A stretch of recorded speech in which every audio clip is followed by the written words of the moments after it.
ہو سکتا ہے؟ نہیں ہو سکتا. کوئی بھی اپنے پیر سے مرید کتنا ہی بڑا ہو جائے، ادب کے خلاف ہے کہ وہ اپنے پیر پہ حکمرانی کرے، سرداری کرے.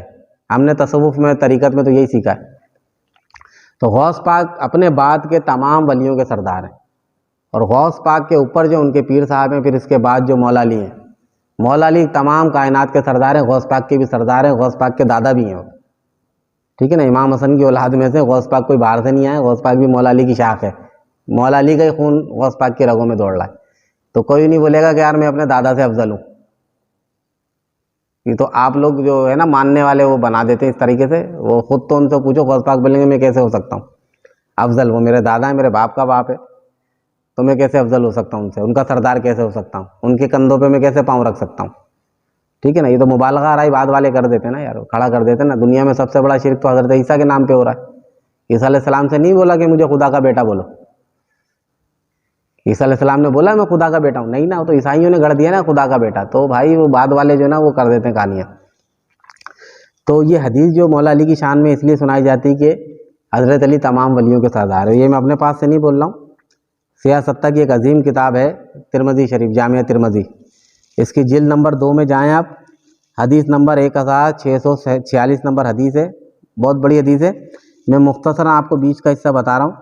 یہ پورا واقعہ ہے کہ اللہ کے رسول نے ایک موقع پہ فرمایا کہ ان علی منی وانا منہ، ان علی منی وانا منہ، کہ بے شک علی مجھ سے ہے اور میں علی سے ہوں. ٹھیک ہے نا؟ پھر فرماتے ہیں وہوا ولی کل مومنین من بعدی، ان علی منی وانا منہ وہوا ولی کل مومنین من بعدی، کہ میں علی مجھ سے ہے، میں علی سے ہوں، اور وہ علی تمام مومنین کا ولی ہے. تو نبی پاک علیہ الصلوۃ والسلام نے جس کو لفظ ولی سے مخاطب کیا اور درجہ دیا وہ مولا علی کی ذات ہے. غوث پاک کو ولی بنانے والے مولا علی ہیں. بنایا اللہ نے، خلافت اور سند جو ہے مولا علی کی طرف سے. ٹھیک ہے نا؟ اور اس میں اگر دوسری طرف آ جائیں، المستدرک للحاکم، امام حاکم نیشا پوری کی کتاب میں 4576 نمبر حدیث ہے، اور وہ حضرت زید بن ارقم رضی اللہ عنہ سے روایت ہے. اور وہ غدیر خم کے مقام پر آپ نے فرمایا کہ حجۃ الوداع واپسی پر نبی پاک علیہ الصلوۃ والسلام نے غدیر خم کے مقام پر پڑاؤ کیا پانی کے لیے، اور وہاں پہ روک کر ہمیں ایک طویل خطبہ دیا. تمام صحابہ کرام کو جمع کر کر پالانوں کا منبر بنایا، اور اس پہ حضور کھڑے ہو کر آپ نے ارشاد فرمایا کہ اے لوگوں سن لو، عن قریب اللہ کا قاصد مجھ سے آ کر ملے گا، یعنی اسرائیل علیہ السلام آ کے ملیں گے، اور وہ میں ان کی دعوت کو لبیک کر دوں گا. یعنی وہ آئیں گے کہ اللہ کے پاس جانا ہے اپنے، تو چلیں، اگر نہیں جاتے تو رک جائیں. یہ اللہ اختیار دیتا اپنے انبیاءوں کو. تو حضور نے کہا میں اس کی دعوت کو لبیک کہوں گا اور میں دنیا سے پردہ کر جاؤں گا. انتقال، مرنا، یہ تو ہم نہیں کہہ سکتے، نبی پاک کے شان کے خلاف ہے. جب تک نبی کی شریعت باقی ہے، جب تک میرا نبی بھی باقی ہے. ٹھیک ہے نا؟ تو انہوں نے دنیا سے پردہ کیا، یعنی انہوں نے فرمایا کہ میں دنیا سے پردہ کر جاؤں گا، مگر ظاہر ہے میرا تم سے ظاہری طور پر رابطہ نہیں ہوگا. میں تمہارے لیے انی تارکم فیکم الثقلین، میں تمہارے درمیان 2 گراں قدر چیزیں چھوڑ کے جا رہا ہوں، 2 گراں قدر چیزیں. اور پھر فرمایا وہ ہے ایک اللہ کی کتاب، کتاب اللہ، و اطرت اہل بیتی، اور میری اولاد میں سے جو اہل بیت میں سے جو میری اولاد ہیں وہ تمہارے لیے چھوڑ کے جا رہا ہوں. اور پھر فرمایا انی تمسک فی لن تضلوا بعدی، اگر تم ان سے رابطہ کرو گے، تمسک کرو گے تو میرے بعد گمراہ نہیں ہوگے. پھر اس کے بعد فرمایا، زید بن ارقم فرماتے کہ مولا علی کا ہاتھ پکڑا، ممبر پہ چڑھایا، اور آپ نے فرمایا کہ پھر فرمایا آپ نے سن لو، من کن تو مولا ہو فہذا علی مولا. پھر فرمایا وہو ولی کل مومنین من بعدی، کہ بے شک میں جس کا مولا ہوں علی اس کا مولا ہے، اور میرے بعد مومن تمام مومنین کا ولی مولا علی ہے. تو 2 حدیثیں اس کے علاوہ بھی مستری امام نسائی بھی لے کے آئیں اس حدیث کو مختلف طرق سے. تو یہ 2 میں نے حدیث چاہا کہ بتا دوں کہ جس میں ڈائریکٹلی من کن تو مولا کے ساتھ ساتھ اللہ کے رسول نے ولی کا لقب دیا ہے، ولی کا خطاب دیا ہے. تو تمام سلسلے جو ہیں مولا علی سے چلتے ہیں، تمام سلسلوں کو جو ولیوں کو ولایت ملی ہے وہ مولا علی کے آستانے سے ملتی ہے. اور مجدد الفسانی رحمۃ اللہ علیہ فرماتے ہیں اپنی مکتوبات میں کہ حالانکہ وہ نقشبندی سلسلے کے بزرگ ہیں، کہتے ہیں کہ بھائی اس امت محمدی میں جتنے بھی لوگوں کو ولایت ملتی ہے وہ مولا علی کے دربار سے ملتی ہے. اور پھر فرمایا خالی اس امت کے لیے نہیں، پچھلی جتنے بھی انبیاؤں کی امت گزری ہیں ان میں جو ولی گزرے ہیں ان سب کو بھی ولایت جو ملتی تھی مولا علی کی روح سے ملتی تھی. روحانی طور پر مولا علی ان کو ولایت دیتے تھے, سند دیتے تھے. ان کو دینے والے اللہ کی ذات ہے, سند مولا علی سے دلوائی جاتی تھی. یہ مکتوبات میں لکھا ہے مجدد الفسانی رحمۃ اللہ علیہ نے. تو تمام خالی مسلمان امت محمدی کے ولی نہیں, تمام نبیوں کے امت کے ولیوں کے امام ہے. اور یہ حدیث اس کی تائید کر رہی ہے, کیونکہ تمام نبیوں کی امت کے لوگ مومن تھے. کون تھے؟ عیسیٰ علیہ السلام پہ جو ایمان لائے, ان کی شریعت پر چلے عیسیٰ علیہ السلام کے ٹائم تک, وہ لوگ کون تھے؟ مومن تھے یا کافر تھے؟ مومن تھے. موسیٰ علیہ السلام کے جو نقش قدم پر چلے وہ مومن تھے. حضرت یعقوب علیہ السلام کی جو امت کے لوگ ان کے نقش قدم پر چلے مومن تھے. تو اللہ کے رسول نے کیا فرمایا؟ میں مکتوبات میں جو مجدد الفسانی نے لکھا ہے اس کی تائید میں حدیث سے کروا رہا ہوں, حالانکہ انہوں نے حدیث نہیں لکھی وہاں پہ, میں کروا رہا ہوں. یہ جو جملہ ہے وَهُوَ وَلِيًّا كُلِّ مُؤْمِنٍ مِّن بَعْدِهِ, کل مومنین سے مراد آدم سے لے کے اور قیامت تک آنے والے جتنے مومنین ہیں ان سب کا ولی جو ہے مولا علی ہے. تو اب ہم محفل سما تو ولایت کے اندر کر رہے ہیں نا بھائی, شریعت کی تھوڑی ہے یہ تو ولایت طریقت ہے. تو طریقت کے اندر خواجہ معین الدین چشتی رحمۃ اللہ اور دیگر جو اولیاء کاملین تھے, تمام سلاسل کے بزرگان دین, انہوں نے تو محفل سما سنی ہے.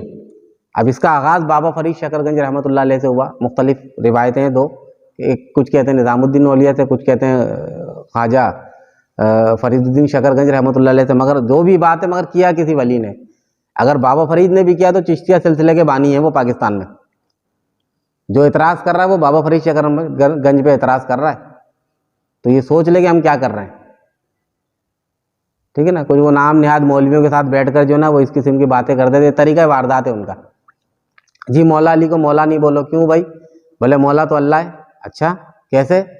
آیت پڑھیں گے حسبنا اللہ نعم الوکیل نعم المولا و نعم النصیر. بولا دیکھو بھائی, وہ اللہ جو مولا ہے نا وہ کسی اور معنوں میں, اور یہ جو علی مولا ہے وہ کسی اور معنوں میں. یہ تو نبی سے جا کے پوچھو کہ یا رسول اللہ آپ نے علی کو مولا کیوں بنایا؟ آپ نے یہ آیت نہیں پڑھی تھی نعم المولا نعم النصیر؟ استغفر اللہ, توبہ کرنی چاہیے ایسے جملے کو, کہ نبی کے فرامین پہ آپ لوگ اٹیک کر جاتے ہیں مولا علی کے بغض میں. اور دلیل کیا بنا رہے؟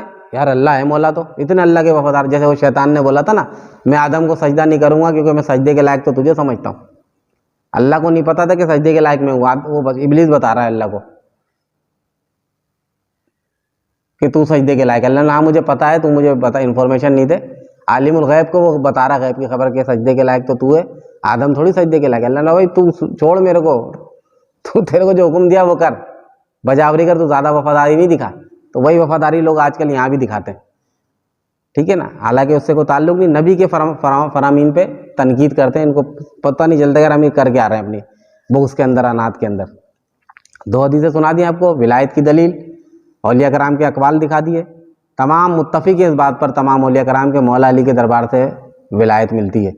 تو ہم جو یہ کام کر رہے ہیں, ہمارا منشوری توحید رسالت ولایت, توحید رسالت ختم. اب رسالت کوئی رسول نہیں آنا, کوئی نبی نہیں آنا, کوئی شریعت نہیں آنی.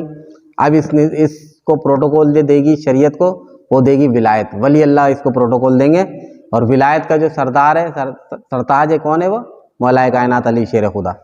اس لیے ہم اس کی شان میں جو حدیث نازل ہوئی ہے, نازل بول رہا ہوں, اس کی شان میں جو وارد ہوئی ہے حدیث, اللہ کے رسول نے بیان فرمائی ہے. اور حدیث بھی کون سی؟ جو ولایت سے ریلیٹڈ ہے. من کن تو مولا کے فوراً بعد فرمایا وَهُوَ وَلِيٌّ كُلِّ مومنین من بعدی. ولایت کا بھی درجہ دیا آپ نے, اور ولایت میں آپ نے فرمایا کہ مولا یہ سردار ہے. یہ مولا کے معنی سردار بھی ہوتے ہیں نا, مولا کے معنی وارث بھی ہوتے ہیں, جانشین بھی ہوتے ہیں, ٹھیک ہے نا. اور بھی معنی ہے غلام ہے, مگر یہاں تو نہیں نا. نبی پاک نے فرمایا بھائی, بہت سے لوگ بھائی مولا کے معنی غلام ہے, مولا کے معنی ماموزاد بھائی ہے, چچا زاد بھائی, پتہ نہیں کیا. مگر نبی پاک کہہ رہے ہیں من کن تو مولا, میں جس کا مولا ہوں. اب نبی کو کیا تم ماموزاد بھائی سمجھتے ہو؟ نعوذ باللہ. چچا زاد بھائی سمجھتے ہو؟ کیا سمجھتے ہو بھائی؟ نہیں جی, نبی تو سردار ہیں بس. تو نبی نے بولا ہے کہ جس کا میں سردار ہوں اس کا علی سردار ہے.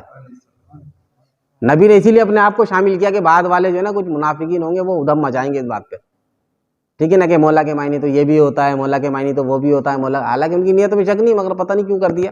میں کسی کی نیت پہ شک نہیں کرتا, مگر میں کہتا ہوں یہاں پہ جب نبی پاک اس کی تشریح آپ صحیح کرو, یہاں پہ جو آپ معنی 50 ہوں گے اس کے ہوں گے, صحیح ہے, ہم اس بات سے انکار نہیں کرتے, معنی ہیں. یہاں پہ جب نبی پاک علیہ السلام فرما رہے ہیں من کن تو مولا, جس کا میں مولا ہوں, اب نبی کے لیے کیا ترجمہ کریں گے؟ آپ دوست کا ترجمہ کریں گے. نبی آپ کے دوست ہیں, آپ نبی کو دوست سمجھتے ہیں؟ استغفر اللہ یار، توبہ کرو، نبی سردار ہے بس، تمام نبیوں کا سردار ہے، آپ کا دوست کہاں سے ہو سکتا ہے؟ یہاں پہ دوست کا ترجمہ کرنا صحیح نہیں ہے، کیونکہ نبی نے فرمایا من کنتو مولا، جس کا میں مولا ہوں، فہذا علی مولا، فعلی مولا، اس کا علی مولا ہے۔ اب جو نبی کے لیے آپ ترجمہ کریں گے وہی علی کے لیے بھی ہے۔ علی کے لیے اگر آپ دوست کا ترجمہ کر رہے ہیں تو آپ پیچھے جائیں، کہاں جا رہے ہیں، آپ کس طرف جا رہے ہیں؟ توبہ کریں، اپنی ایمان کی حفاظت کریں، بغض علی میں اتنے اندھے نہیں ہوں، اور تنقید کرنے کے لیے اور بھی بہت سارے پہلو ہیں۔ اتنے عرصے سے وہابیت آپ کے پیچھے پڑی ہوئی، ان کا تو جواب دیں آپ اپنے ہی لوگوں پہ تنقید کر کے اپنا ہی ستیہ ناش کیوں کر رہے ہیں بھائی؟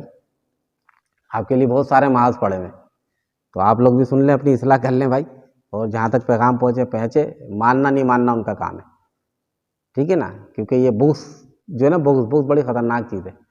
صحیح مسلم میں اللہ کے رسول نے فرمایا، اور حضرت ام المومنین ام سلمہ رضی اللہ عنہ روایت کرتی ہیں، حضرت ابو سعید خدری روایت کرتے ہیں، مولا علی خود روایت کرتے ہیں۔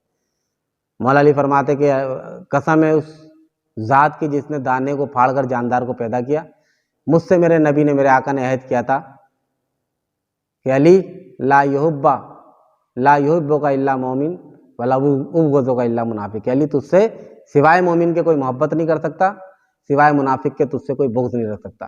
علی سے محبت کرنے کے لیے ایمان شرط ہے، آپ کو پہلے مومن ہونا پڑے گا، پھر مولا علی کی محبت آئے گی،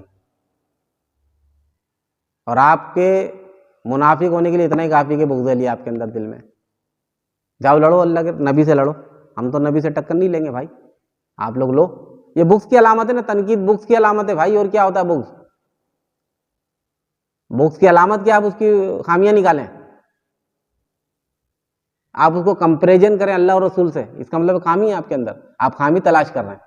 بغض ہے جبھی تو خامی تلاش کرتے ہیں، محبت ہوتی، عشق ہوتا تو بندہ صرف فضیلتیں ڈھونڈتا ہے، ٹھیک ہے نا؟ یہ بغض کی علامت ہے کہ آدمی اس میں نقص تلاش کرتا ہے، نقص تلاش کرتا ہے، اس پہ حکم تلاش کرتا ہے کہ اس پہ کہاں سے کس طرح حکم لگایا جائے۔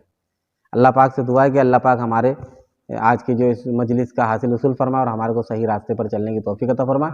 ہمارے بزرگان دین نے یہ راستہ دکھایا بھائی ہمارے کو، ٹھیک ہے نا؟ ہم ان کے نقش قدم پر چل رہے ہیں، اور جو صحیح سلسلے والے لوگ ہیں، جو کسی دنیاوی اغراض کی وجہ سے خلافت حاصل نہیں کی، انہوں نے تعلیم، تربیت، عشق اور ادب کی وجہ سے جنہوں نے خلافت حاصل کی ہے، تو ان کے پیر کی طرف سے تعلیمات بھی ہے، اور جو کیا کہتے ہیں اپنی دنیاوی اثر و رسوخ کی وجہ سے خلافت حاصل کر لیتے ہیں، تو ان کا پیچھے سے تعلیمات کا تعلق نہیں ہوتا کوئی، خود ساختہ خلیفہ ہوتے ہیں، خود ساختہ وہ ولی ہوتے ہیں، خود ساختہ پیر ہوتے ہیں۔ ان کی میں بات نہیں کرتا، جو سلسلے سے جڑے ہوئے لوگ ہیں، جن کو پیر کا فیض ہے، جن کے پیچھے سے پیر کی تعلیمات ہے، جنہوں نے اپنے مرشدوں کے خدمت میں بیٹھ کر جوتیاں سیدھی کی ہیں، تعلیمات لی ہیں، وہ اپنے بزرگوں کے نقش قدم پر کبھی بھی تان نہیں کرتے، نہ پیچھے ہٹتے ہیں ان چیز سے، اس کو پکڑ کے رکھتے ہیں۔ تو ہمیں اپنے پیر کے بارے میں پتہ ہے کہ انہوں نے اپنے بزرگوں کی پوری پیروی کی ہے، ٹھیک ہے نا؟ اور اللہ کا ولی ہوتا ہی وہی جس کی تعلیمات قرآن و سنت سے ٹکراتی نہ ہو۔ قرآن اور سنت سے ٹکراتی ہوں گی تو پھر تعلیمات ہی نہیں ہو، پیر ہی نہیں ہو، تو فتنہ ہے۔ ولی پیر وہی ہے جو قرآن و سنت کے ماتحت تعلیم دے، آپ کا نکھار پیدا کرے، تزکیہ نفس کرے آپ کا۔ اور تزکیہ نفس یہی ہے کہ جو مختلف قسم کے غبار اٹھتے ہیں، علمی طور پر آپ کو دلائل کے ساتھ آپ کا تزکیہ کر دے، نفس کو پاک کر دے آپ کو۔ یہی ہے خانقاہوں کا منشور، یہی ہے خانقاہوں کا مقصد، اور کچھ بھی نہیں ہے خانقاہوں کا مقصد، ٹھیک ہے نا؟ آپ کو اللہ اور اس کے رسول کے ساتھ جوڑ دے۔ اللہ سے دعا ہے کہ ہمارے اس پیغام کو اللہ پاک سمجھنے کی توفیق عطا فرمائے۔ وما علینا الا البلاغ المبین۔